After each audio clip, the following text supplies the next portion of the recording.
Je viens vous parler du trafic d'enfants pauvres. Oui? Comme ça? Ah, comme ça, voilà, c'est bon. On reprend. Je viens vous parler du trafic d'enfants pauvres, qui est un phénomène qui a un précédent historique que j'ai particulièrement bien étudié. Et c'est pour étudier ce problème que j'ai repris des études d'histoire à un âge plus que canonique, puisque canonique, je crois que c'est 40 ans, et que j'ai repris mes études d'histoire à 51 ans. J'en ai à présent 72, ça fait donc bientôt, ça fait plus de 20 ans maintenant que je fais de l'histoire. Oui, vous m'entendez bien là? Un peu plus fort. Alors, s'il y a de l'écho, je n'y peux rien. Vas-y voir. Là, comme ça? Non, il y a toujours de l'écho. Bien en face, peut-être.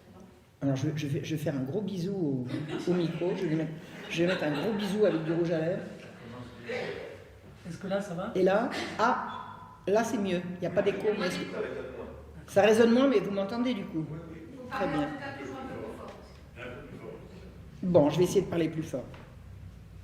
Au milieu du XVIIe siècle, c'est-à-dire les années 1600, la France était ravagée par la guerre civile et elle voyait ses villes envahies par des mendiants et des miséreux qui fuyaient les campagnes pour s'installer au cœur des villes. Alors on imagine que quand il y a la misère, c'est dans les villes alors que les campagnes sont pourvues, c'est juste l'inverse.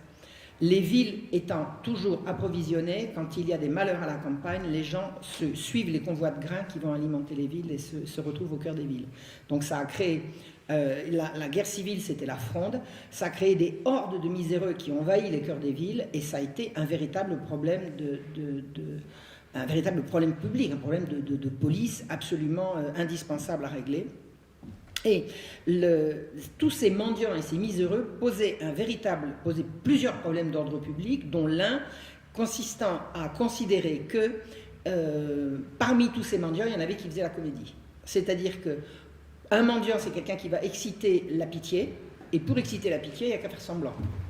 Donc, vous aviez effectivement des margoulins qui abusaient et se faisaient un métier de feindre la misère. On appelait leurs antres au cœur de Paris notamment les cours des miracles. Alors pourquoi disons cours des miracles? Parce que ils se retrouvaient au cœur de blocs d'immeubles en carré, vous voyez. Donc une fois que vous passiez la porte de cette cour, les éclopés, les aveugles, ceux qui avaient tout un tas de misère, ils faisaient sauter des béquilles et ils trottaient comme des lapins. C'est pour ça qu'on appelait ça des miracles. Donc vous aviez effectivement une faune de faux mendiants qui abusaient de la charité publique et ils étaient tellement organisés, ils étaient tellement forts, tellement puissants qu'ils ont véritablement posé un problème de police. Et d'ailleurs, c'est la police qui a réglé le problème. Alors je vous le dis en 2 mots comment ça s'est fait. Quand le lieutenant général de police a décidé de fermer la cour des miracles, il l'a encerclé par des archers. Il a dit le dernier sorti sera pendu. Ça a été vite fait. Ça a été très très vite fait. Je ne sais pas s'ils ont pendu le dernier, mais enfin ils sont tous sortis et on a fermé la cour des miracles comme ça. Pourquoi je vous raconte ça? Parce que il est facile, et ça s'est vérifié, de prétendre que tous les mendiants sont des gens qui exagèrent, sont des menteurs, sont des margoulins. Alors, il est bien évident que ça n'est pas le cas. La misère au mi-temps du siècle était absolument réelle et atroce. 4 ans de guerre civile, 4 ans de fronde, ça avait vraiment causé une misère absolument abominable. Et les associations, les sociétés qui faisaient œuvre de charité habituellement étaient débordées. Les associations, les institutions charitables savaient faire pour un mendiant, 2 mendiants, 10 mendiants, pas pour 150, pas pour 1000, pas pour 2000. Vous voyez ce que je veux dire?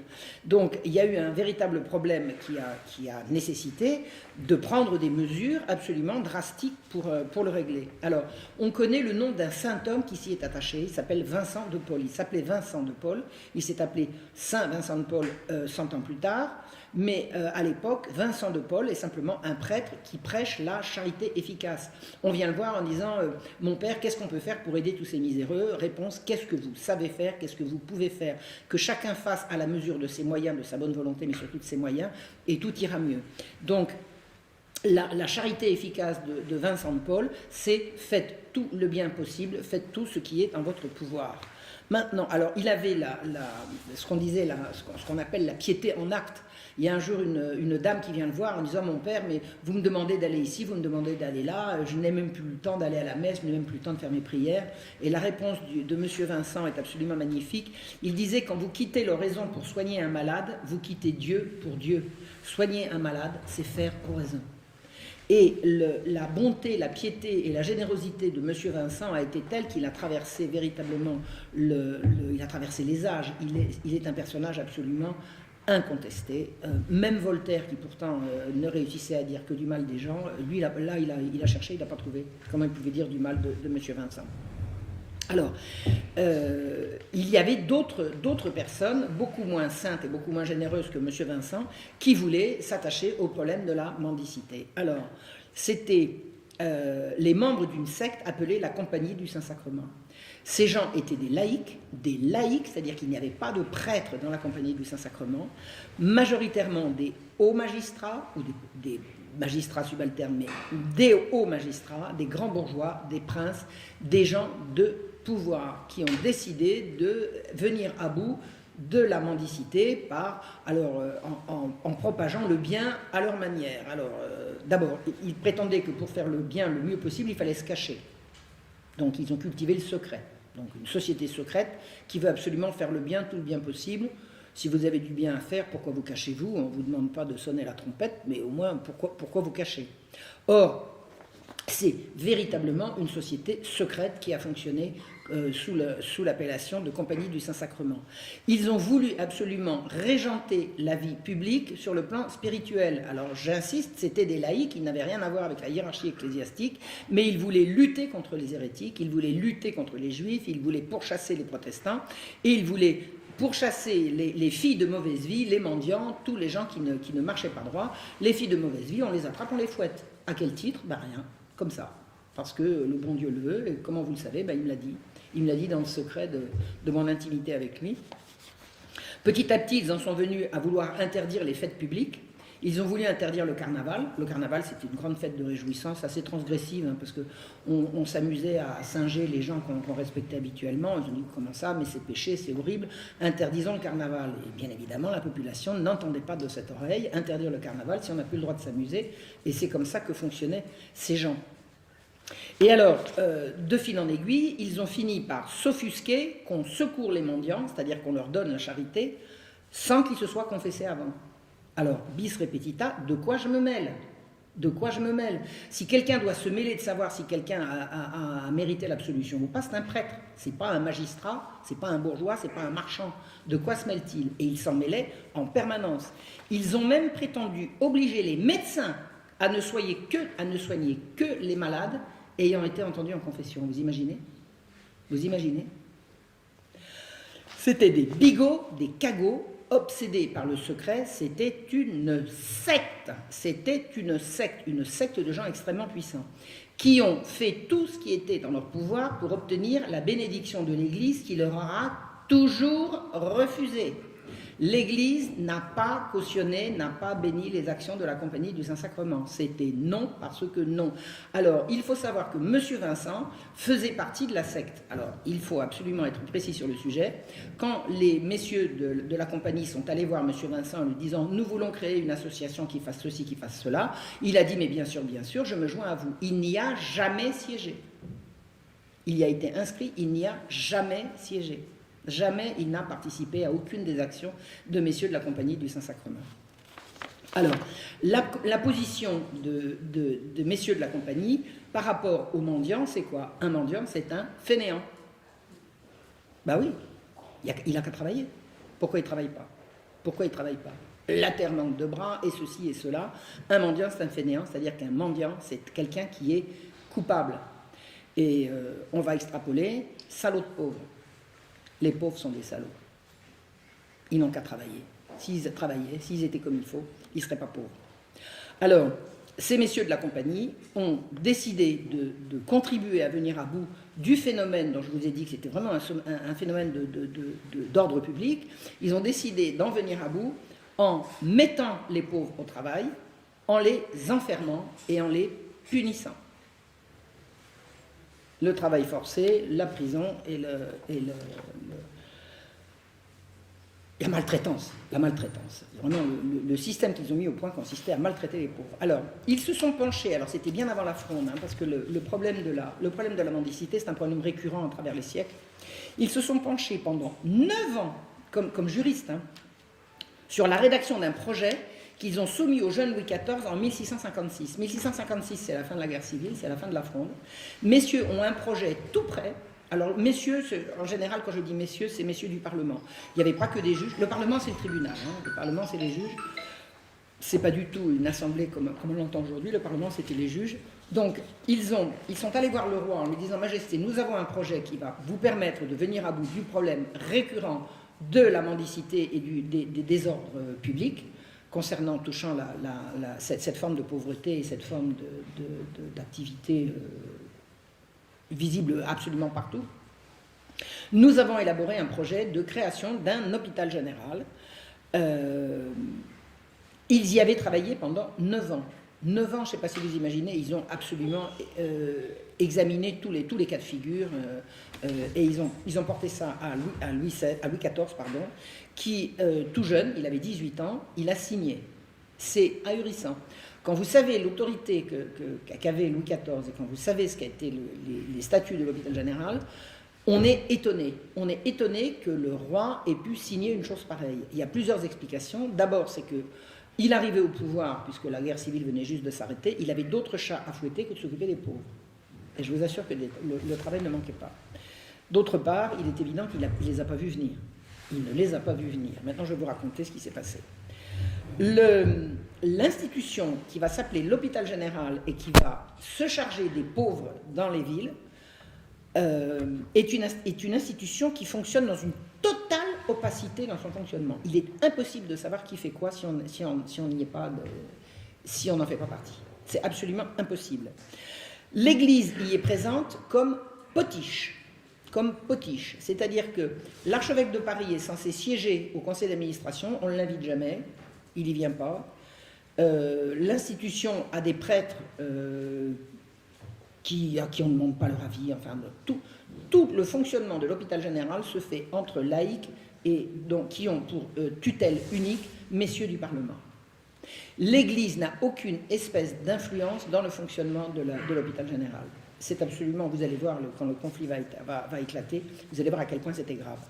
Et les juges, donc les juges du Parlement de Paris, ils sont absolument tout puissants. Même les comptes de l'hôpital général sont hors de portée de qui que ce soit. Personne ne sait combien l'hôpital gagne, combien il dépense, combien il a d'argent, combien il a de capital. C'est impossible à savoir. Les messieurs élisent eux-mêmes, enfin choisissent eux-mêmes un receveur qui ne leur rend des comptes qu'à eux-mêmes. Personne ne peut savoir ce qui se passe. Et c'est devenu une institution absolument énorme, qui gérait rien que sur Paris des milliers et des milliers de gens. Alors, la Compagnie du Saint-Sacrement, je vous ai expliqué, c'était une espèce d'État dans l'État. C'est-à-dire qu'il prenait des décisions en secret, et un roi absolu ne peut pas tolérer une société secrète sous son nez. Donc, sous la pression et les judicieux conseils de son parrain Mazarin, Louis XIV a décidé de dissoudre la Compagnie du Saint-Sacrement. Or, la Compagnie du Saint-Sacrement tenait tous les postes à l'hôpital général, tous les postes à responsabilité, de directeur, de gérant, enfin tous les postes importants étaient tenus par les membres de la Compagnie du Saint-Sacrement. À partir du moment où la Compagnie est dissoute, qui va diriger l'hôpital? Eh bien, ça ne va pas être mieux, ça va être pire. Les magistrats dévots de la Compagnie ont été remplacés par des magistrats jansénistes. Alors, je ne sais pas si vous avez entendu parler de ce que c'est que le jansénisme. C'est une dérive catholique qui est une espèce de protestantisme de l'intérieur. C'est-à-dire que ce que dit le protestantisme, c'est « nous n'avons pas besoin du pape, parce que c'est entre Dieu et nous ». Je caricature, mais c'est pour vous permettre de comprendre de quoi il retourne. Les jansénistes, ils disent « nous avons besoin du pape, mais le pape se trompe ». On va lui expliquer. C'est-à-dire qu'en fait, c'est une opposition à l'intérieur de l'Église. Ils n'ont pas fait schisme, alors que les protestants ont été schismatiques. Les protestants ont dit « nous ne voulons plus du tout obéir à l'autorité du pape », alors que les jansénistes vont dire « nous voulons absolument obéir au pape, mais une fois qu'il aura compris que c'est lui qui se trompe et c'est nous qui avons raison ». Alors, les magistrats jansénistes qui remplacent la Compagnie du Saint-Sacrement à la tête de l'hôpital général, c'est les mêmes en pire. Ils sont cruels. inhumains, rétifs à toute autorité, qu'elle vienne du roi ou qu'elle vienne du pape. Ces gens sont absolument d'une cruauté indicible. Toute solution à tout problème qui a lieu dans l'hôpital général sera toujours au détriment des pauvres, au détriment des plus faibles et avec la dernière cruauté possible. Je ne veux pas vous en faire le catalogue, c'est insoutenable. Ces gens ont cautionné pendant la Régence, alors la Régence c'est entre 1710 et 1723. Le roi meurt en 1710, entre 1710 et 1723, c'est son neveu, Philippe d'Orléans, qui va assurer la Régence. Les magistrats jansénistes du Parlement de Paris pendant la Régence vont cautionner des exhibitions sadomasochistes qui vont faire passer pour des miracles. C'est d'une lubricité, c'est absolument insensé. Vous aviez un cimetière qui s'appelle le cimetière de Saint-Médard. Saint-Médard, c'est une paroisse du sud de Paris. Dans le cimetière, vous aviez des gens qui venaient et qui disaient, qui se penchaient, qui se couchaient sur la tombe d'un dévot laïque qui était mort là, qui était enterré là, et qui était pris de convulsions, de soubresauts, et de convulsions en soubresauts, il se mettait à pousser des hurlements, on se mettait à lancer les jambes en l'air, on se dépoitraillait, on montrait ses fesses, enfin je ne sais pas si vous imaginez, le public du quartier venait regarder ça, c'était devenu une distraction, c'était rigoureusement indécent, ça n'avait rien à voir avec des miracles, ça l'Église était là pour le dire, et messieurs du Parlement ont cautionné ces spectacles qu'on appelait les convulsionnaires de Saint-Médard, qui ont tourné à des séances de sadomasochisme abominables. Des tortures, des gens percés, brûlés, baxés, absolument atroces, absolument atroces. Et les magistrats qui tenaient l'hôpital général cautionnaient ces exhibitions absolument abominables. Ils les cautionnaient, ils disaient oui, il y a des miracles, l'archevêque de Paris n'y connaît rien, c'est nous qui savons qu'il y a des miracles. Donc au début c'était du mauvais goût, puis après c'est passé vraiment à de l'abomination. Et une fois que l'autorité royale a réussi à interdire ces horreurs dans le cimetière, eh bien elles ont continué, et jusqu'à la Révolution, dans l'intimité des maisons. C'est-à-dire qu'en fait, ces gens participaient à des séances de torture dans des lieux fermés. Et ils y venaient, ils s'y déplaçaient. Vous imaginez, vous voyez déjà la mentalité. C'est comme de regarder un film gore aujourd'hui, c'est du satanisme. Alors, c'est pas forcément du satanisme directement, mais ça y ressemble. Quand on fait venir une femme, on la déshabille et on la torture, excusez-moi, mais ça s'appelle comment ? Ça s'appelle comment ? Et ces gens-là entendaient régenter tout le monde, et c'est eux qui avaient autorité sur les pauvres. C'est eux qui avaient autorité sur les pauvres enfermés. Alors, les magistrats jansénistes ont été une opposition déchaînée à toute décision qui les dérangeait. Et ils tenaient le Parlement de Paris. Le Parlement de Paris était non seulement le premier tribunal du royaume, où ils rendaient la justice au nom du roi, mais c'était également là qu'ils enregistraient les décisions royales. Je m'explique. La loi émanait du roi. Si le roi prend une décision, la décision sera exécutoire quand les magistrats l'auront enregistrée, c'est-à-dire inscrite dans leur registre. Et quand les magistrats voulaient embêter le roi, ils disaient « Nous ne pouvons pas enregistrer votre décision comme ça, Majesté. » C'est de la résistance, c'est de la rébellion. Et ils n'avaient absolument aucun droit ni titre pour opérer cette rébellion, ça ne les a pas empêchés de le faire. D'autre part, leur opposition à l'Église était claire, le pape avait condamné le jansénisme comme une hérésie. Dans un pays catholique, vous ne pouvez pas professer une hérésie impunément. Ou alors vous n'êtes plus dans un pays catholique, ou vous voyez ce que je veux dire. Donc les magistrats ont refusé d'enregistrer, pareil comme ils faisaient pour les décisions royales, ils ont refusé d'enregistrer la décision du pape, la bulle qui s'appelait Unigenitus, qui condamnait le jansénisme. Donc le jansénisme a continué de pouvoir être professé parce que messieurs du Parlement refusaient d'enregistrer la bulle. Ni le roi très catholique, ni le clergé de France ne pouvaient tolérer ça. Et ça a été une guerre déclenchée pendant tout le règne de Louis XV, entre une magistrature rebelle et l'autorité habituelle, l'autorité légitime, qui était celle du roi et celle de l'Église. Celle du roi sur les affaires civiles et celle de l'Église sur les affaires religieuses. Alors l'hôpital général était entièrement sous la coupe de ces magistrats jansénistes. Et l'hôpital général, rien que sur Paris, renfermait des milliers d'hommes, de femmes et d'enfants, tous séparés les uns des autres dès l'instant où ils entraient dans l'institution. On rafle une famille de mendiants, le père, la mère, les enfants, le père va aller ici, la mère va aller là et les enfants dans un troisième lieu. Et ils ne les reverront pas, parce qu'ils sont enfermés. C'est comme ça. Donc, soumis à la tutelle absolument sadique d'un encadrement noceur, hypocrite et à l'abri de toute poursuite. Alors, la caractéristique des jansénistes, c'est de dire le plaisir est suspect, il faut se mortifier, faites ce que je dis, mais faites pas ce que je fais, le plaisir est suspect, mais ils faisaient des javas à l'hôpital général. Je ne vous donne pas les détails, mais c'est facile à comprendre, c'était d'une hypocrisie insigne. Donc, ils prêchaient la rigueur morale pour les autres, et eux, ils faisaient la fête. Alors en plus de ça, ils étaient à l'abri absolument de toute poursuite. Pourquoi? Parce qu'ils étaient juges. Alors à qui allez-vous vous plaindre de juge? Aux juges? Essayez de voir. L'hôpital général, il y a un mot qui peut le définir. Alors c'est un mot anachronique par rapport à l'époque, mais qu'on peut parfaitement utiliser aujourd'hui. Je ne sais pas pourquoi on ne pourrait pas. Ça s'appelle concentrationnaire. C'est un camp de concentration, c'est-à-dire c'est un lieu fermé, à ciel ouvert, d'où il est extrêmement difficile de s'extraire et où la loi qui s'applique, c'est celle du plus fort. Et le plus fort, c'est l'encadrement. Nous sommes maintenant... Alors, il n'y avait aucun moyen d'échapper. Alors, il faut comprendre une chose, c'est que quand vous étiez pauvre, que vous aviez perdu votre outil de travail, pour quelque raison que ce soit, je veux dire, ça peut être une catastrophe climatique, une guerre, la guerre civile, enfin, quelle que soit la raison, vous étiez obligé de vous laisser enfermer. C'était obligatoire. Et il était interdit de faire la charité. À partir du moment où l'hôpital général a été créé, l'idée selon laquelle chacun pouvait continuer de faire la charité, c'était aboli. Vous voulez être charitable, donnez à l'hôpital général qui, lui, s'occupera de donner aux pauvres. Donc, c'était un délit de donner de l'argent à un mendiant.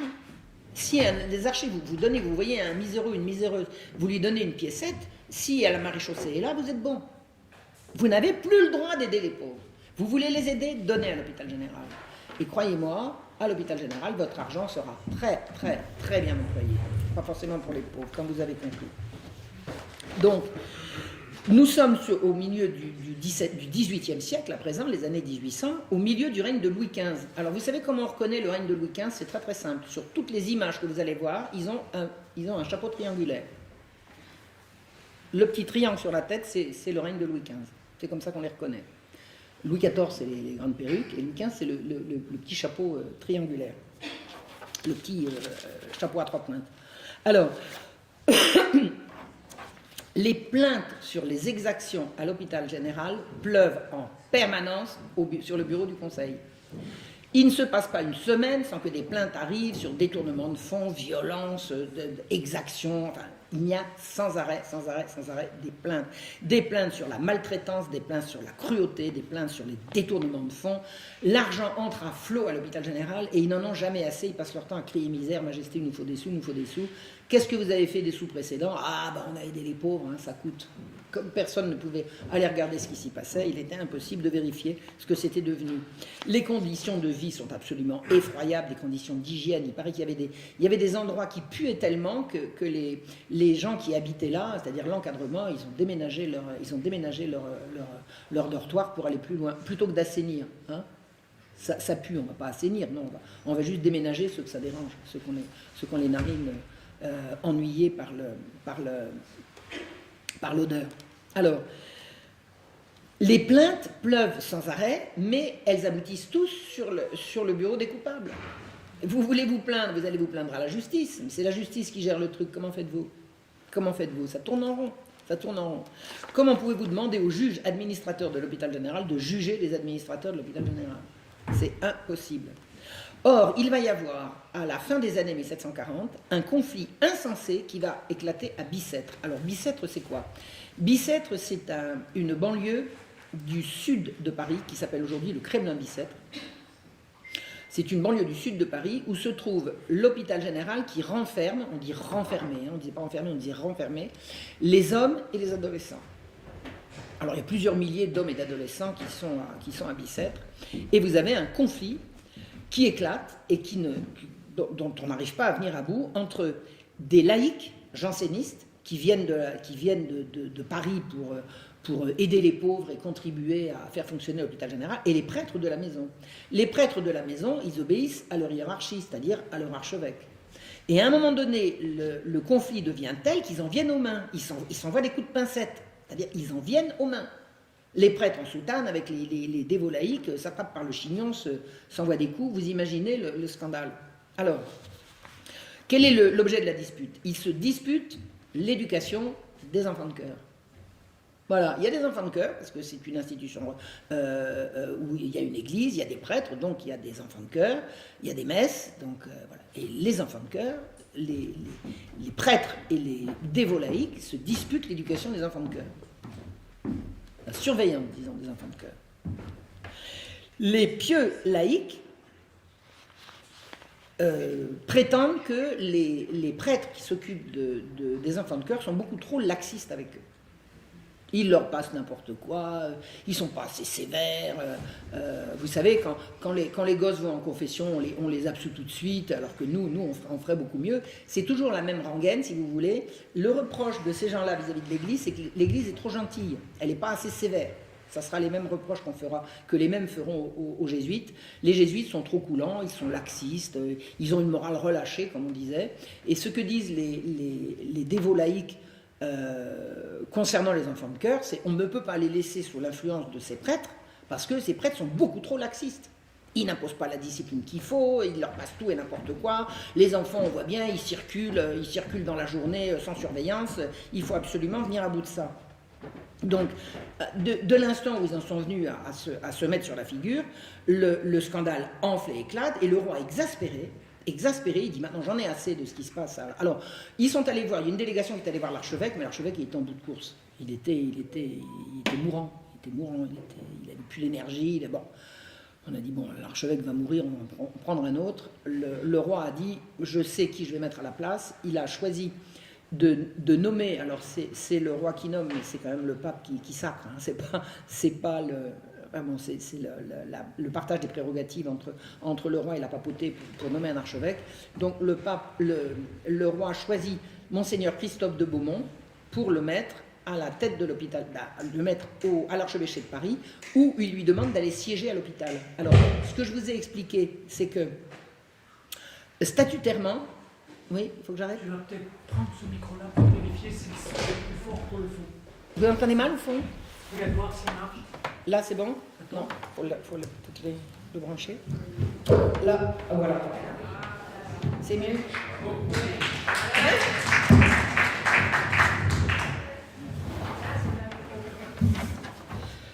Je me suis arrêtée au milieu d'une phrase, c'était laquelle, vous vous souvenez?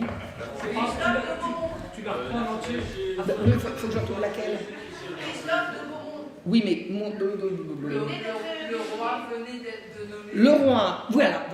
L'archevêque, statutairement, siégeait à l'hôpital, mais n'y siégeait pas dans les fêtes. Or, le roi dit à Christophe de Beaumont... Alors, il y a une chose intéressante.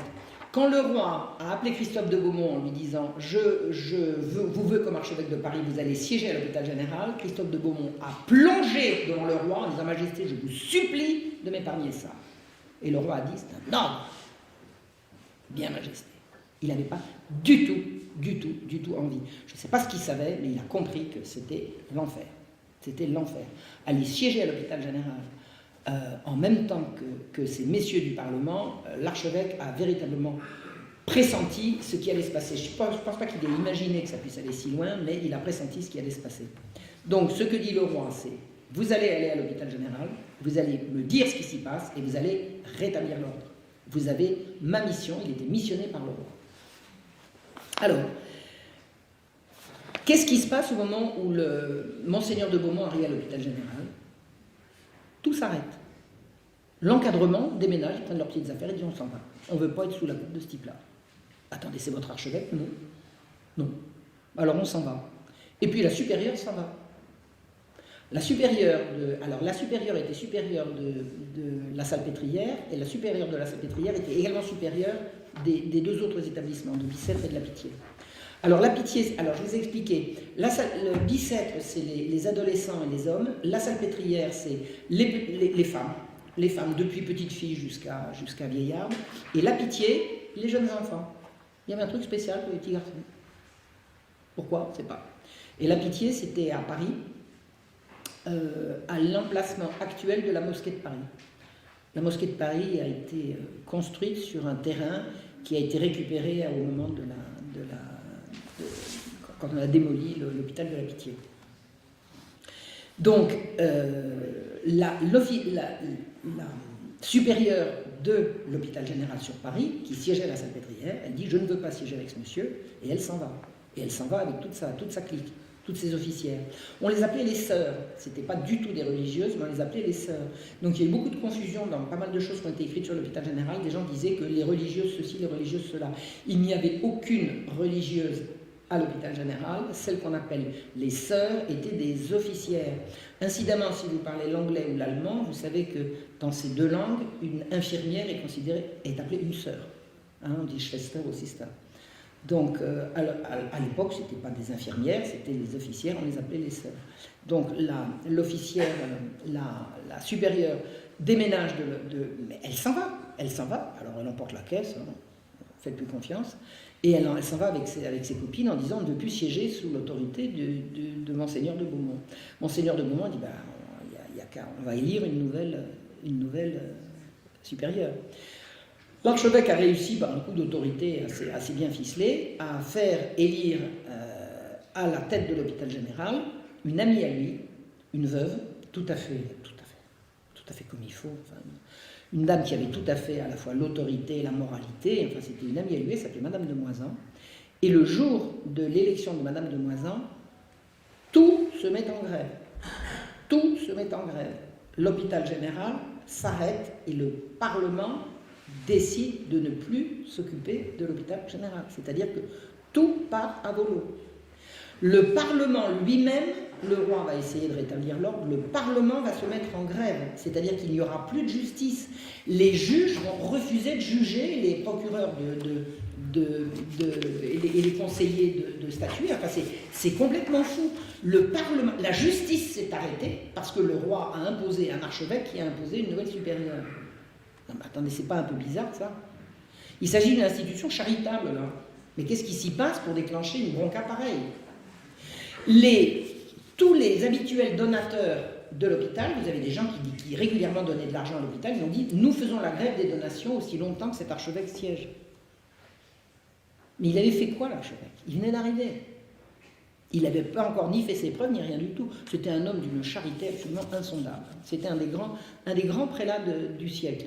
Il y a trois évêques, dont un archevêque, trois évêques dont j'ai étudié le curriculum et qui m'ont ébaubi d'admiration. C'est Monseigneur de la Motte qui a lutté contre la peste à Marseille en 1720, Monseigneur de Beaumont qui a tenu vraiment tête lors de cette bronca, et Monseigneur de la Motte dans le nord de la France, et qui a été indûment incriminé par des salopards qui n'y connaissent rien dans l'affaire du chevalier de la Barre.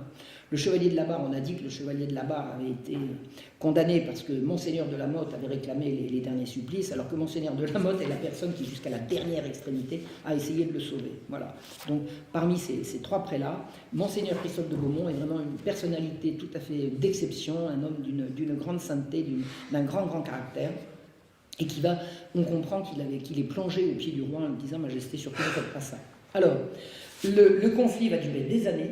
Pendant près de 10 ans, le roi ne va pas réussir à obtenir de savoir ce qui se passe à l'hôpital général et de faire fonctionner l'hôpital comme il devrait fonctionner. Je ne vous en donne pas le détail parce que là, il y a de quoi tenir 2 heures sur une seule conférence. Sachez qu'au bout de 10 ans, le roi, qui avait réussi à rétablir l'ordre, a renoncé à tout et a rendu toutes leurs prérogatives à messieurs du Parlement.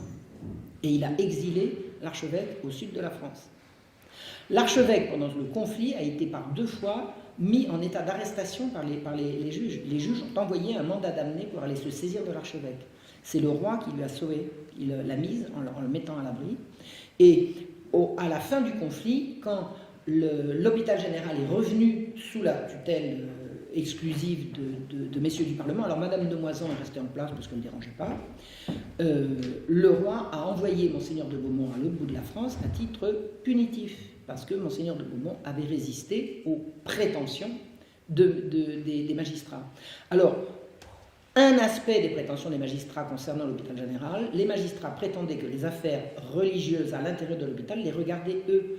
Et pour Monseigneur de Beaumont, comme pour tous les catholiques de l'époque, les affaires de l'Église regardent l'Église, les affaires de religion regardent les prêtres, et les juges laïcs n'ont rien à y voir.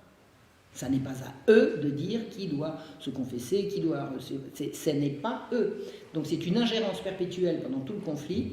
Il y a une ingérence perpétuelle des juges laïcs dans les affaires de religion. Donc le roi a fini par dire à Monseigneur de Beaumont, vous ne pouvez pas être un petit peu souple. Et Monseigneur de Beaumont lui a dit, non, Majesté, avec ma conscience, je n'ai absolument que de la rigueur. Il est impossible pour moi. Donc il l'a envoyé à l'autre bout de la France. Eh bien, pendant que Monseigneur de Beaumont siégeait au bout de la France, qu'est-ce qui pouvait bien se passer à l'hôpital général? Il n'y avait plus personne pour regarder. Et puis personne pour regarder, mais il se passait quoi? Il se passait quoi exactement?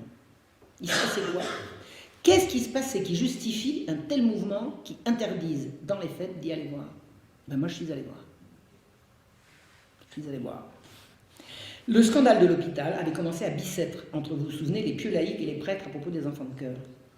Eh bien figurez-vous, alors j'ai essoré toutes les archives, j'ai rien trouvé, mais un jour je reçois un coup de fil de la bibliothèque d'Auxerre. Marion, venez voir, on est en train de préparer l'année restive de la Bretonne, qui est un citoyen d'Auxerre.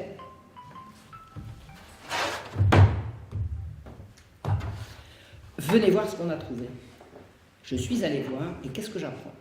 Que Nicolas Restif de la Bretonne, quand il était petit, qu'il avait 11 ans, il était enfant de cœur à Bicêtre. Donc il a tout vécu de l'intérieur. Il y était, avant, pendant et après. Et qu'est-ce qu'on apprend? Que le petit groupe de laïcs protégés par messieurs du Parlement était pédéraste. Ah, et là, il vous donne des détails. Il vous donne des détails. Restif de la Bretonne affirme que même les officières se faisaient rendre des services sexuels par les gamins. Actif et passif. Et lui, Restif, Nicolas Restif, raconte enfin, il ne donne pas les détails, parce que les gens sont beaucoup plus pudiques à cette époque-là qu'on ne l'est aujourd'hui, mais on comprend. Il couchait avec la supérieure, et tous les enfants de cœur se faisaient sodomiser par les pieux laïcs. Eh bien, les prêtres, ils n'étaient pas d'accord. Eh oui, ils n'étaient pas d'accord, c'est comme ça que... Alors évidemment, ça ne s'est pas vu tout de suite, hein, il a fallu comprendre. Donc, que faisaient ces pieux laïcs? Pourquoi est-ce qu'ils parlaient de confession? Pourquoi est-ce qu'ils parlaient de confession? En quoi ils se mêlent de confession? Mais vous pensez bien que les enfants, s'ils vont se confesser aux prêtres de la maison, ils vont bien raconter ce qu'ils ont fait. Donc l'idée, ça consistait à dire, les prêtres sont beaucoup trop laxistes dans leur pénitence, il faut absolument trouver d'autres prêtres pour les entendre en confession. Ben, on a bouclé la boucle. Hein. Il y avait un trafic pédocriminel à Bicêtre. C'est clair et net, c'est comme ça que ça s'appelle. Et c'est ça le début du drame. L'archevêque a envoyé quelqu'un il dit maintenant vous allez à la Bicêtre, vous allez prendre tous les enfants de cœur et vous allez vous les entendre en confession. Donc il est arrivé. Les gosses, alors ils étaient tous encadrés par leur dévot laïque, hein. Il n'a jamais réussi à se trouver 5 minutes avec les enfants sans leur encadrement. Il leur a dit, je veux au confessionnal, je vous attends. Mais il a attendu. Tous les gosses sont partis. On les a fait sortir. Et on ne les a jamais entendus en confession. Alors ce que raconte l'inénarrable Voltaire de cet épisode, il dit que c'était le fanatisme anti-janséniste de l'archevêque qui avait créé ces problèmes, parce que vous comprenez, l'archevêque, il pouvait pas supporter que l'encadrement n'ait pas renoncé à leur jansénisme. Alors, Voltaire, il estimait que le jansénisme, c'était de la carabistouille, mais il estimait qu'un peu de tolérance aurait dû permettre à l'archevêque de le laisser couler. Oui, il dit pas ce qu'il y avait derrière. Alors, soit parce qu'il ne le savait pas, soit parce que de toute façon, il n'a pas cherché. Incidemment, quand j'ai préparé mon diplôme à la fac, j'ai donné tous ces détails et on m'a fait retirer pour avoir mon diplôme tout ce qui touchait au jansénisme et qui en disait du mal. Et puis c'était ça ou pas de diplôme. Hein. À bon entendeur, salut. On ne touche pas aux jansénistes. Et s'il y a pédocriminalité, on ne va surtout pas le leur imputer. Alors en fait, qu'est-ce qui a déclenché la bronca des juges? C'était la révélation ou non d'affaires de mœurs touchant des enfants de 11 ans. Eh bien, le secret est bien gardé, parce que Nicolas Restif de la Bretonne, c'est un auteur qui a été extrêmement lu, et personne n'y a rien vu. Alors il a fallu se débattre. Attendez, je suis la seule à savoir lire? Il y a encore des gens qui couvrent, hein, même en histoire.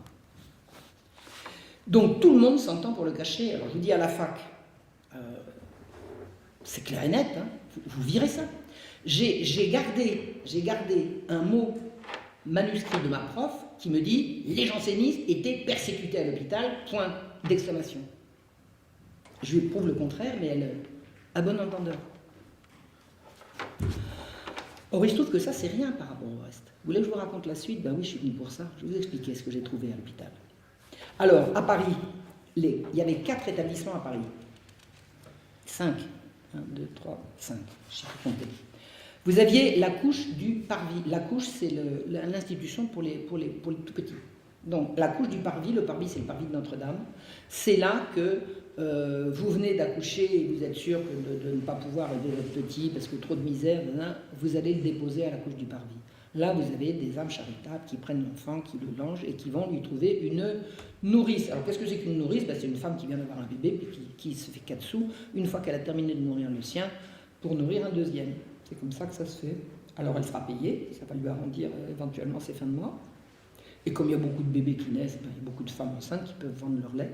Donc c'est le système qui est mis au point, c'est la couche du Parvis.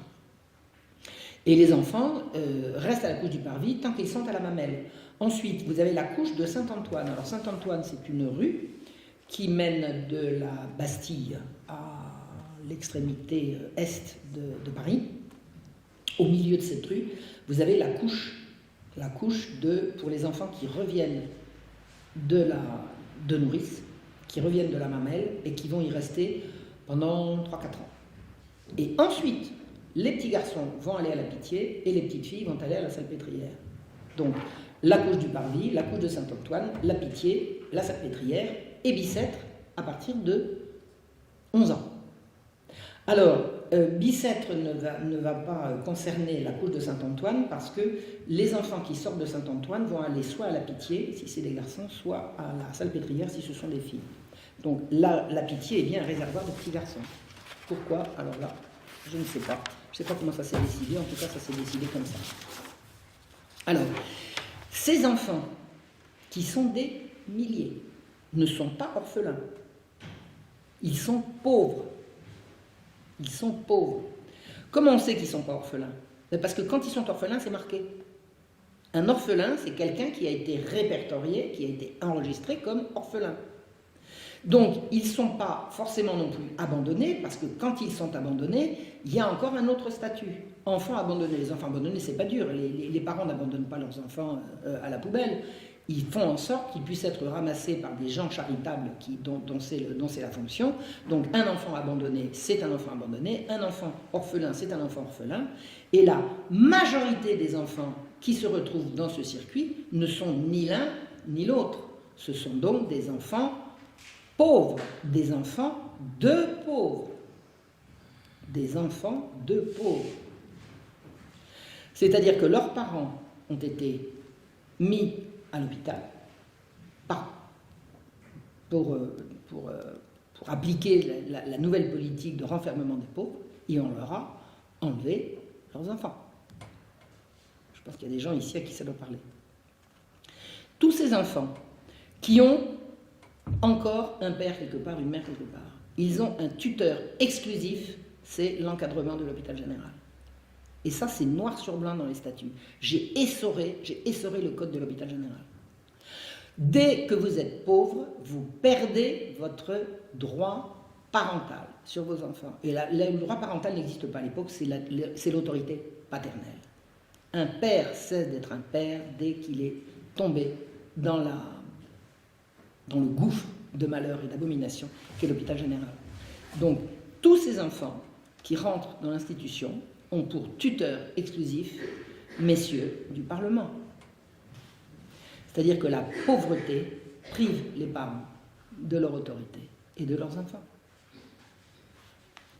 Des mères qui ont pu confier leur enfant provisoirement à l'institution se verront refuser de le reprendre quand la situation sera améliorée. Parce qu'évidemment, ça ne se dit pas comme ça.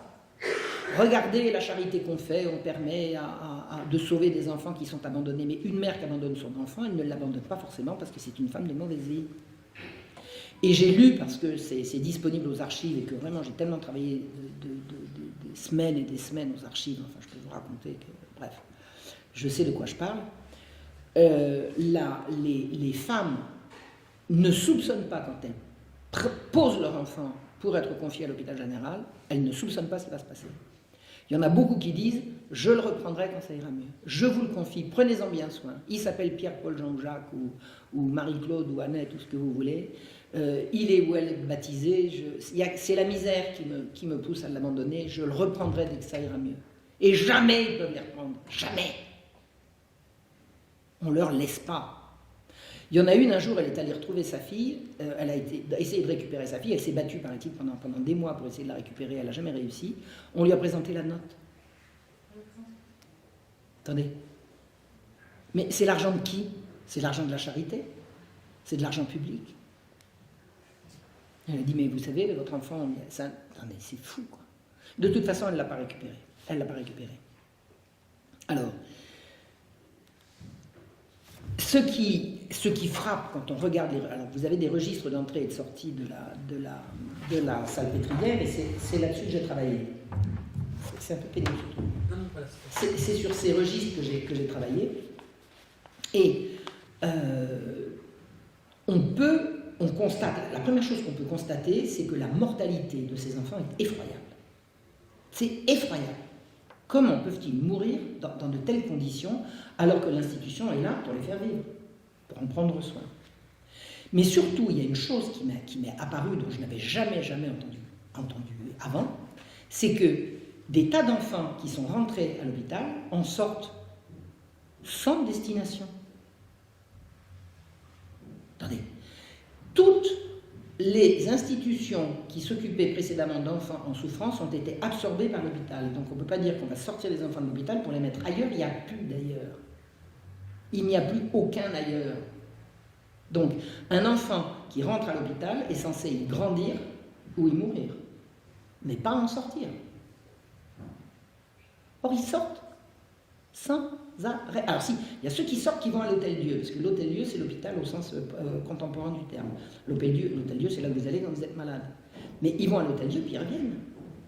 Partis à l'Hôtel-Dieu le 3, revenus à l'Hôtel-Dieu le 15 ou le 7, enfin, tout est consigné dans le registre, tout est consigné. Et tous ces enfants qui sortent et qui ne reviennent pas, ils sont allés où? Mais ils sont allés, il n'y a plus d'ailleurs. Il y en a qui s'en vont et qui reviennent. Mais ils étaient où? Puis ils repartent. Puis ils reviennent. Mais à quel titre? Ça, c'est pas marqué. Tout est consigné, mais pas ça. J'ai vu un truc qui m'a fait dresser les cheveux sur la tête. Un petit garçon de 6 ans était venu d'Auxerre. Alors, j'ai étudié Auxerre, parce que c'est à côté de chez moi. Et il est sorti 4 jours après son arrivée, seul. Alors, on l'amène d'Auxerre, hein, il a pris une péniche, il est rentré, on l'inscrit, il rentre, et 4 jours après, il sort. Pour où? On ne sait pas. On ne sait pas. Et vous savez quelle est la caractéristique de ce petit garçon? Il est muet, imbécile et paralytique. Il est censé aller où? Alors, muet et imbécile, j'ai ma traduction. Ce pauvre gosse devait simplement être sourd. Et un gosse sourd dont on ne s'est jamais occupé, il peut passer pour imbécile, tout simplement. En tout cas, il était handicapé et handicapé moteur. Il ne tenait pas debout. On peut savoir où il est allé, qu'est-ce qu'ils en ont fait. Mais vous pouvez imaginer le pire. Je ne vois pas ce qu'à part le pire, on peut imaginer dans un cas pareil. Les passages de la couche à la salpêtrière sont encore plus insensés. Alors je vous ai expliqué, la couche de Saint-Antoine, c'est les enfants qui, revenus de la mamelle, vont passer quelques années en attendant d'être dispatchés entre la Pitié et la salpêtrière. Il y a 1 kilomètre entre la couche de Saint-Antoine et la salpêtrière. Je l'ai fait en un quart d'heure à pied. Alors, je peux autant vous dire, moi j'ai tout vérifié. Il faut passer la Seine quand même. Une fois que vous avez fait vos 10 minutes de marche à pied pour atteindre la Seine, mais là il y a un bac. Et le bac, il appartient à la salpêtrière, donc il est toujours disponible pour l'hôpital général. Donc en une demi-heure, c'est plié. Vous sortez de la couche de Saint-Antoine avec une dizaine de gosses dans un carrosse, une demi-heure après, ils sont arrivés à destination. À destination pour celles qui vont à la salpêtrière, et 1 kilomètre de plus pour aller à la Pitié. Donc en 1 heure, c'est plié. D'accord? Eh bien, figurez-vous que pour parcourir ce 1 ou 2 kilomètres, 30% des enfants qui sortent n'arrivent pas à destination. 30% de chute. Ils sont tombés dans l'eau, quoi. C'est quoi ça? Attendez, j'ai mieux. 60% arrivent à destination 1 ou 2 jours plus tard. Et, tenez-vous bien, j'ai cru au début, j'ai dit je me suis trompé. Non, ils arrivent 2 jours plus tard dans les 2 destinations. C'est-à-dire que les petites filles parties le lundi vont arriver le mercredi, et les petits garçons partis le lundi vont arriver également le mercredi dans un autre lieu. Donc c'est pas un préposé qui s'est trompé. On peut savoir où ils ont passé 1 ou 2 nuits. On ne peut pas savoir. On peut juste imaginer. Eh bien, leur mortalité à la suite de ce transfert est atroce. La moitié d'entre eux seront morts dans les 3 mois. Ils ont 6 ans, 7 ans, ils ont survécu à l'abandon, ils ont survécu à tout, et 3 mois après, ils sont morts. Mais ils sont morts de quoi? Qu'est-ce qu'on leur a fait? Moi, j'ai trouvé encore pire. Écoutez bien. Ceux qui sont restés à la couche de Saint-Antoine. La couche de Saint-Antoine, vous revenez en sortant de nourrice. On vous attribue un numéro. C'est comme ça que tout est suivi. Ça, c'est Louis XIV qui avait voulu ça. Toute institution royale où vous entrez ou vous sortez, vous ne montrez pas de blanche à l'arrivée, pas de blanche à la sortie. Partout. Que vous soyez matelot, prisonnier, enfant de la couche, n'importe. Vous entrez, vous sortez, vous pointez à l'entrée, vous pointez à la sortie. Donc j'ai étudié tous ces contrats, et tous ces registres, et les petits-enfants qui arrivent de la couche du parvis, qui reviennent de nourrice, on leur attribue un matricule, avec un numéro d'ordre, une date, etc., etc. Compte tenu du nombre d'enfants qui entrent chaque année, et ça c'est vérifiable dans les registres, compte tenu du nombre de contrats d'apprentissage qui ont été signés dans le quartier. Vous avez Saint-Antoine, c'est un quartier d'artisans, on peut très bien imaginer que les gosses, ils vont se trouver un patron qui va les prendre en apprentissage, et puis ils vont quitter la couche comme ça. Compte tenu du nombre de décès, parce qu'il y a un registre des décès, on sait qu'il y a un petit cimetière, donc il y a 200 enfants qui ne sont ni en apprentissage, ni décédés, ni transférés, qui sont rentrés et qui disparaissent. 200 par an. 2000 sur 10 ans. Que sont devenus ces gosses?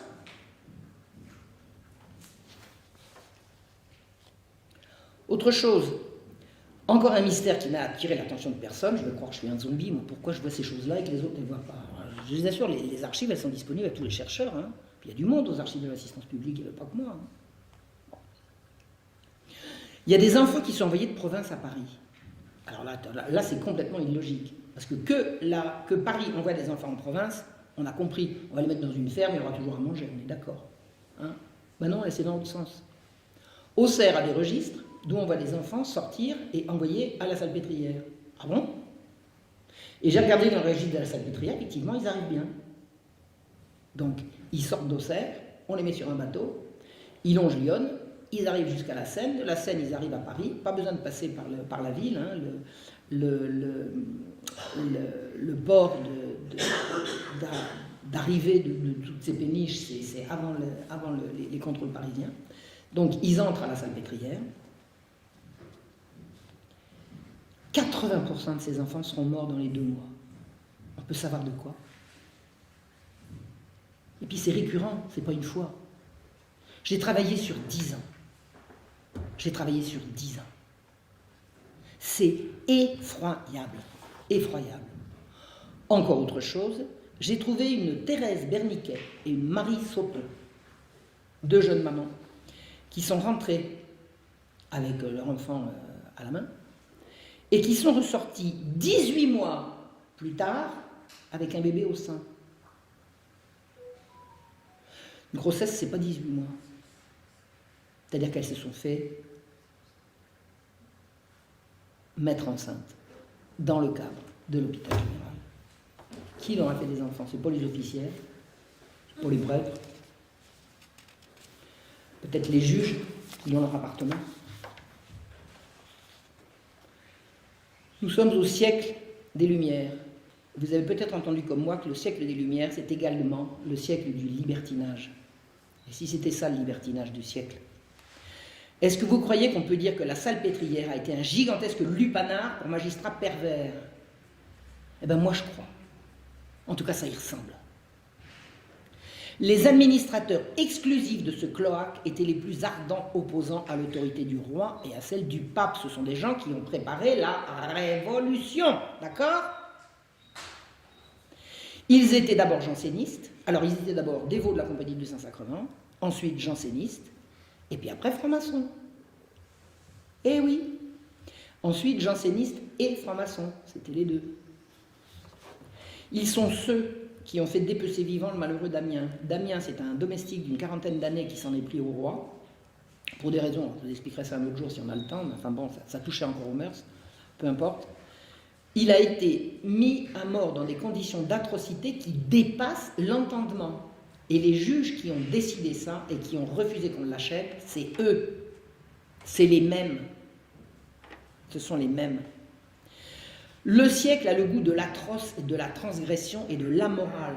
Un certain Boyer d'Argence, alors un homme des Lumières s'il en fut, ami de Voltaire et consorts, a écrit un livre qui s'appelle Thérèse philosophe, dans lequel il justifie de sodomiser des enfants, parce qu'il en a besoin, quand le désir lui bouillonne et qu'il veut pouvoir travailler, s'il n'a pas un petit enfant ad hoc, comme il dit, pour lui servir de pot de chambre, il n'arrive plus à travailler. Donc un homme de bien doit absolument avoir ça à disposition. Et il ajoute, sinon il risquera de s'en prendre aux enfants à ses enfants propres ou à ceux de ses amis. Alors si ce n'est pas ses enfants propres et ceux de ses amis, c'est quoi? Ben, les enfants des pauvres, ne cherchez pas, ils sont là pour ça. Il y a une historienne qui s'appelait, elle est morte la malheureuse, parce qu'elle est... Bon, ça a été un drame, enfin bref, une excellente historienne qui a fait un travail absolument étonnant sur la prostitution et la police des mœurs. Elle s'appelait Erika Marie Benamou. Alors je vous dis que l'histoire est atroce parce qu'elle avait terminé son travail de thèse et elle s'est défenestrée juste avant de la présenter.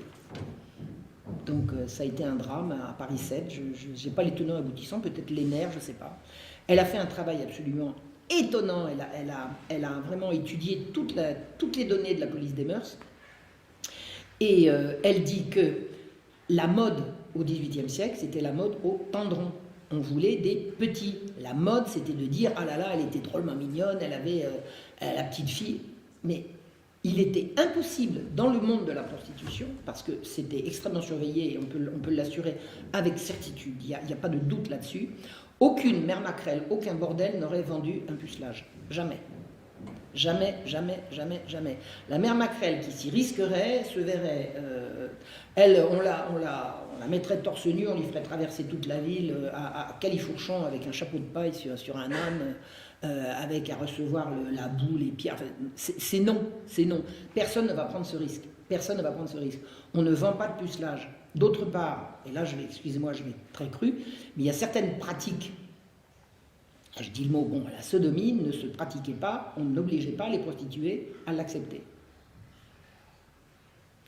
Alors, s'il n'y a pas de tendron dans les bordels et qu'on n'oblige pas, faut que les amateurs trouvent autre chose, non? Allez, je vous laisse deviner. Maintenant, je vais vous raconter ce qui s'est passé en 1750 à Paris. Pendant 6 mois, entre 1749 et 1750, les exempts, c'était des agents de police, ont enlevé dans les rues des enfants sur le chemin de l'école, sur le chemin de l'atelier ou sur le chemin du catéchisme. Les gosses, ils reviennent, tagadi, tagada, je reviens de l'école, hop, les exempts passent, un carrosse s'arrête, trois hommes sautent, ils ceinturent le gosse, on le charge, et ensuite, mais où est le petit? Il est rentré de l'école. Ça s'est fait subrepticement au début, et puis de façon de plus en plus voyante, pendant 6 mois, au bout desquels des émeutes d'une violence inouïe, ont secoué Paris. Vous ne pouvez pas vous imaginer ce que ça a été. Paris était en état de siège. C'est cette révolte que j'ai appelée la Marche Rouge. Alors ça, c'est un mot de moi. Pourquoi? Parce que le soulèvement des parents en Belgique à propos de l'affaire Dutroux a été appelé la Marche Blanche. Le soulèvement des parents parisiens en 1750, c'était une marche rouge, sanglante. Ils ont tué des enleveurs d'enfants. Ils en ont fait de la charpie. Ils ont même accroché des cadavres, mais accroché un cadavre, cloué sur la porte du lieutenant général de police qui était responsable. Ça a été un soulèvement inimaginable, inimaginable. J'en donne le détail dans mon livre La Marche rouge. Un procès s'en est suivi. Et qui a jugé? Ben, messieurs du Parlement. Hein, on est bien d'accord, ce sont les juges. Ben, vous savez ce qu'ils ont trouvé, les messieurs du Parlement? Ils ont fait pendre 3 émeutiers qui avaient défendu leur petit frère ou leur fils. Et ils ont condamné les enleveurs à quelques livres d'amende. 1 livre, c'est 1 franc. Le hurlement de révolte qui a saisi la population, qui a entendu le verdict à la sortie du palais de justice, vous ne pouvez pas vous imaginer ce que ça a été. Comment? Et les juges avaient fait un délit pendant le procès de prétendre que les enleveurs d'enfants avaient reçu des ordres. Prétendre qu'ils avaient reçu des ordres était un délit. Vous savez ce qu'ils ont fait, les enleveurs d'enfants? Ils ont mis la main à la poche, ils ont dit: tenez, c'est ça l'ordre, lisez bien, je l'ai reçu, je l'ai gardé. Ils avaient tous des ordres écrits, et c'était un délit de le dire. Cette révolte des parents, que j'appelle la Marche rouge, a été le plus violent soulèvement entre la Fronde et la Révolution. Et ça, c'était véritablement un soulèvement populaire. C'était un soulèvement populaire. C'était des artisans, c'était des femmes d'artisans, les femmes se sont beaucoup manifestées, mais pas uniquement. Ça a été également un soulèvement de domestiques. Les domestiques se sont distingués. Ça a été incroyable, incroyable. Le pouvoir a vacillé. Et le roi a dit: mais qu'est-ce qu'il raconte? Qu'est-ce qu'il raconte? Il raconte qu'on me livre des enfants. Mais c'est n'importe quoi. Enfin, le roi était outré. Il y a des gens qui disaient, le roi disait: on me traite de sardanapale, qu'est-ce que c'est que cette histoire? Moi, j'ai rien fait, alors là, je veux bien le croire. Là, pour le coup, je vais bien croire que tous ces ordres d'enlever les enfants, c'était pas passé par l'autorité du roi. C'était en dessous. C'était en dessous. Mais en tout cas, les ordres ont bel et bien été donnés et appliqués. Donc, la révolte a fait que ça s'est arrêté. Alors, ça s'est arrêté à Paris. Ça s'est continué plus loin en banlieue. Moi, je me suis demandé, qu'est-ce que c'est que ces enlèvements sur ordre? À quoi ça rime? À quoi ça rime? Pourquoi faire? Ils ont des enfants à l'hôpital. On voit bien qu'ils s'en servent. C'est quoi ça? Pourquoi? Alors, je suis allé voir aux archives, je suis allé voir dans les registres, je dis: est-ce qu'il y avait, avec l'arrivée de l'archevêque est arrivé en 1749, avec l'arrivée de l'archevêque, est-ce qu'ils ont arrêté de faire sortir des enfants? Ben non, le même nombre d'enfants sortaient.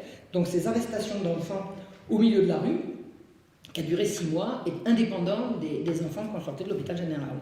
Donc, pourquoi s'est-on mis à enlever des enfants comme ça? Pourquoi faire? Alors, il est possible, simple hypothèse, que l'administration de l'hôpital général a pu craindre que les enlèvements ne s'arrêteraient avec l'arrivée de l'archevêque. Donc, ils ont pris les devants. Mais ce n'est pas une bonne hypothèse. Figurez-vous que ces enlèvements sont à mettre en parallèle avec une campagne qui tend à vouloir supprimer l'esclavage des nègres. Vous savez, c'est la période l'esclavage des nègres, la traite triangulaire. On va supprimer l'esclavage des nègres qu'on va remplacer par des enfants des hôpitaux. Ah ben c'est pas bête ça. Hein? Au lieu d'aller chercher des nègres en Afrique, on les paye quand même. D'abord, il faut armer des bateaux, il faut les payer, il faut les transporter. Il n'y a qu'à se servir des enfants des hôpitaux, ils sont là. Et alors? Hein? Pas bête. Le souci, c'est que... Alors, ce gars s'appelait Pierron Chamousset. Il est présenté par la Bibliothèque nationale, la BNF, comme un philanthrope. C'est pas génial? Et vous savez ce qu'il voulait faire avec les nègres qu'on aurait remplacés par les enfants? Il voulait qu'on les revende. Quoi, il les aurait libérés? On va revendre les nègres et on va les remplacer par les enfants des hôpitaux. Pas bête, hein? C'est un grand philanthrope. Alors Voltaire lui tresse des couronnes, évidemment. D'ailleurs, à mon avis, la BNF a copié sur Voltaire. Le souci, c'est que Chamousset a publié en 1756, alors que ça, ces enlèvements d'enfants, c'est 1750. Quoique, c'est pas parce qu'il a publié en 1756 que le projet n'était pas... On est en plein siècle des Lumières. Les Lumières, c'est à ce moment-là. 1749, 50, 51, 52, tout ça, c'est les Lumières, ça bat son plein. Hein. Ce sont les philosophes qui disent on va tout renverser, on va renverser les anciennes valeurs, ça va être le siècle de la raison. Ce sont ces gens qui veulent supprimer l'esclavage des nègres et qui vont les remplacer par les enfants des hôpitaux. Donc il est vraiment possible que ces enfants aient été enlevés pour ça, même si le texte de Pierre-Anne Chamousset est arrivé après.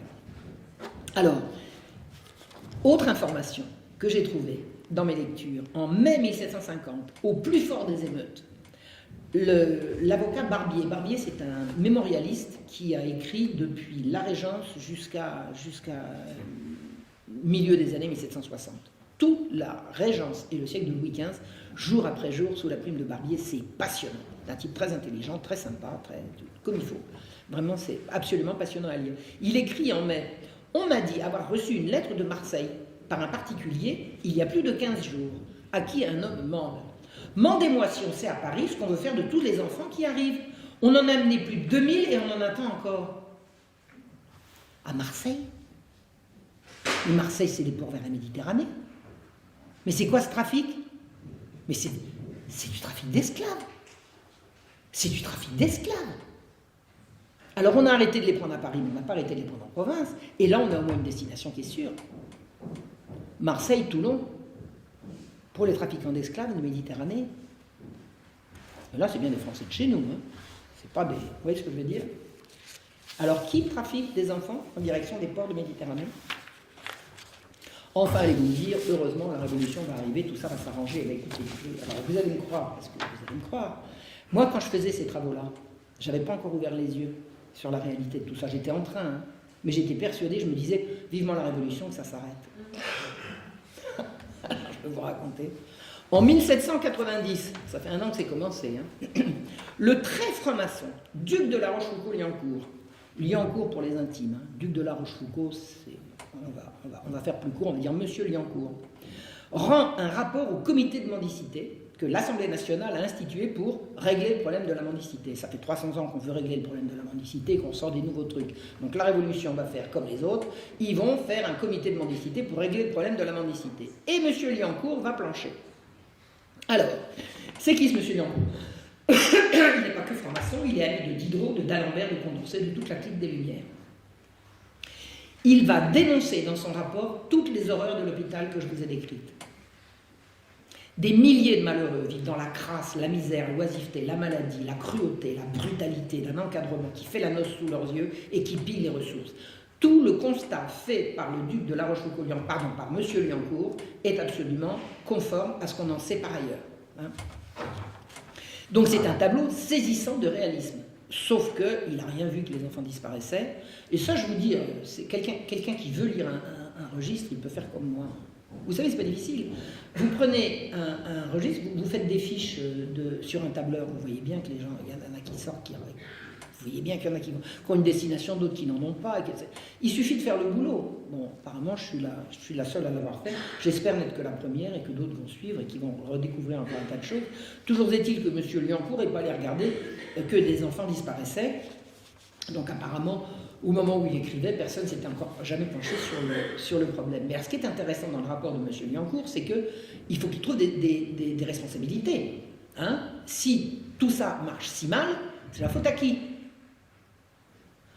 Vous et moi, on a compris que c'est la faute des administrateurs. Ben lui, il a vu autre chose. Pas du tout. Pas du tout. Les administrateurs sont blancs comme neige. Ils sont dévoués, désintéressés, charitables, exemplaires. Il n'y a rien à leur reprocher. Donc tout va mal. Et les exclusifs administrateurs de l'institution n'ont rien à y voir. Alors, il faut comprendre quoi? Il faut comprendre quoi? Eh bien, c'est ceux d'en dessous qui leur ont menti. C'est-à-dire que les administrateurs, ils ne sont pas dans l'hôpital, sauf quand ils viennent faire la javane. Ils viennent faire la javane, ils ne vont pas regarder ce qui se passe. Donc, ils donnent des ordres et ils reçoivent des informations de personnel subalterne. Eh bien, c'est la faute aux lampistes. C'est à ça que ça sert, un lampiste. Donc, il vous explique que tout va mal, que messieurs sont blancs comme neige, mais que c'est la faute aux lampistes. Mais attendez, ça ne suffit pas. Il y a une autre responsabilité qu'il faut absolument prendre en compte. C'est la faute de l'Église. Bah oui, voyons. Du moment qu'il y a des affaires de mœurs sordides et des abus, etc., c'est forcément qu'il y a des curés dans l'histoire. Vous savez, parce que je vous ai expliqué que ce n'est pas du tout le cas. Quand on a vu comment fonctionnait l'hôpital général, les prêtres de l'institution étaient là uniquement pour dire la messe, les sacrements, on ne les laissait même pas confesser les gens. Il n'avait aucune espèce d'autorité. Alors comment il fait Liancourt pour expliquer ça?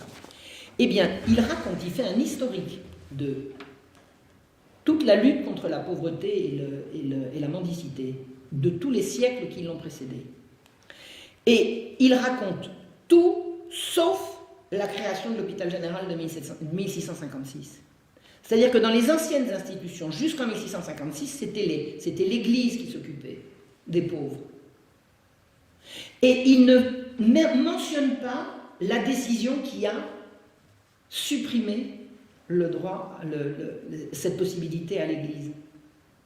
C'est-à-dire que s'il fait l'impasse sur ce qui se passe en 1656, il raconte que l'Église dirigeait, il ne s'est rien passé, donc elle continue de diriger. Donc c'est de sa faute. C'est pas beau ça. C'est pas beau ça. Eh bien, figurez-vous que Diderot a fait pareil dans l'encyclopédie. Diderot, dans toutes les entrées de l'encyclopédie, alors maintenant, au début, quand j'ai commencé à travailler, l'encyclopédie, il fallait que j'aille la chercher en bibliothèque. Alors c'est un machin qui est gros comme ça, j'ai entendu pour tourner les pages, on ne fait pas comme un... Bon, c'est extrêmement compliqué. Donc, tourner les pages de l'encyclopédie, pour savoir ce qui se passait à l'hôpital général, il faut chercher dans l'encyclopédie mendicité, enfance abandonnée, pauvreté, population, vous voyez, des entrées comme ça. Maintenant, il y a Internet, alors bing, vous appuyez sur un bouton, puis tout dégringole. Et j'ai cherché, j'ai essoré toute l'encyclopédie pour voir ce que Diderot pouvait raconter de l'hôpital général. Il n'en parle pas, l'hôpital général, le mot hôpital général n'y existe pas. Il n'y existe pas. Il n'y a pas d'hôpital général dans toute l'encyclopédie. Mais mieux, en 1656, il ne s'est rien passé. Rien. Il n'y a pas référence à la création de l'hôpital général en 1656. L'encyclopédie, c'est le dictionnaire du siècle. Alors écoutez, on va faire un dictionnaire du XXe siècle, d'accord? Vous et moi. On va tous plancher et chacun va y aller de son article. Et puis quand on va arriver à santé, on va oublier de mentionner la sécurité sociale. Bah quoi? Ça revient à ça. Et l'encyclopédie avait la prétention d'être un dictionnaire de tous les savoirs du moment. C'était ça sa prétention. Donc Liancourt face au comité de mendicité, face à l'Assemblée nationale, bon, et Diderot dans l'encyclopédie une vingtaine d'années avant, n'ont pas mentionné l'institution qui a ébranlé le trône. Le roi, à un moment donné, a failli perdre sa couronne. Il n'était plus obéi nulle part. Et c'est pas des couvertures d'exactions pédophiles, ça, ou alors j'ai mal compris. Il y a un jour quelqu'un qui me dit, vous ne prouvez rien. Je dis, mais d'accord, ok, d'accord. Maintenant, expliquez-moi vos hypothèses sur la disparition de tous ces enfants. Et je vous écoute. Je vous écoute. Si c'est moi qui ai l'esprit mal tourné, expliquez-moi ce que ça peut être. Parce que, jusqu'à ce que je lise ce qu'a écrit Restif de la Bretonne, j'avais des doutes. Quand j'ai lu Restif, j'ai eu une certitude. J'ai cessé d'avoir des doutes. Je suppose que vous êtes comme moi, enfin j'imagine. Donc, Liancourt a menti, il a complètement couvert les administrateurs. Donc, ce qui s'est passé n'a jamais été dénoncé. Mais puisque ça n'a jamais été dénoncé, pourquoi ça serait-il arrêté? L'hôpital général, c'est devenu l'assistance publique, qui est devenu l'ASO. Il n'y a jamais eu de rupture. À l'origine, la Compagnie du Saint-Sacrement, les jansénistes, et depuis les francs-maçons, ils y sont encore. Ils y sont encore. Ils n'ont pas bougé. C'est les mêmes. On y est. Alors, les historiens qui se sont occupés de ça n'ont rien vu ou rien voulu voir. Je ne comprends pas. Je ne comprends pas. Je ne comprends pas. Il y avait un jeune homme qui préparait une thèse pendant que j'étais à l'assistance publique, aux archives de l'assistance publique. Moi, je regardais les registres de la Salpêtrière et regardais ceux de Bicêtre. Il avait les mêmes registres, il ne voyait pas ce que je voyais. Lui, il cherchait l'origine géographique des gens. Alors celui-là, il y a plus de Bretons que de... Moi, je cherchais ce que devenaient les enfants. Lui, vous voyez, c'est... Je sais pas. Je comprends pas. Je comprends pas que je sois toute seule à avoir trouvé ça. Non. Faut qu'il y en ait une. Fallait commencer. Alors, tous les historiens qui se sont penchés sur le sujet n'ont rien vu, ou alors s'ils ont vu, ils se sont... Et alors, ils ont tous couvert l'inexplicable reculade du roi Louis XV. Je vous ai expliqué, après 10 ans de bagarre, ils gagnent et ils rendent leurs prérogatives aux magistrats. Est-ce que vous croyez que le fait que le roi coucher avec des petites filles, ça puisse être un début d'explication à la chose. Parce que je vous l'apprends peut-être, mais en tout cas la chose est certaine. C'est que son odieuse maîtresse, Madame de Pompadour, il l'avait infectée, elle ne pouvait plus officier, comme on dit. Et comme elle ne voulait pas qu'une rivale vienne prendre sa place, avec son coquin de frère, elle a arrangé de mettre des petites filles dans le lit du roi. Alors, petite fille à l'époque, on disait petite fille jusqu'à 15 ans. Mais à l'époque, contrairement à ce qu'on croit, les filles étaient pubères à 15 ans révolus. Ouais, avant, les filles, elles avaient leurs règles à 9 ans. Non, à 15 ou à 16. C'est-à-dire qu'à 14 ans, on était encore une petite fille. Et c'était comme ça qu'on disait. Et la Pompadour, pour pouvoir garder son ascendant sur le roi, a organisé, avec l'aide de son coquin de frère, de mettre des filles hors d'âge dans son lit. Donc le roi était sujet à un chantage à la révélation de ce qui le liait dans le crime à messieurs du Parlement. Ma phrase de conclusion. Rien n'a fondamentalement changé depuis la création de l'hôpital général en 1656 et aujourd'hui. Des notables tyrannisent les pauvres en leur enlevant leurs enfants au nom de leur morale. Et il est impossible d'aller voir ce qui se passe derrière. Je crois que vous m'avez entendu. Je vous remercie. Merci Marion.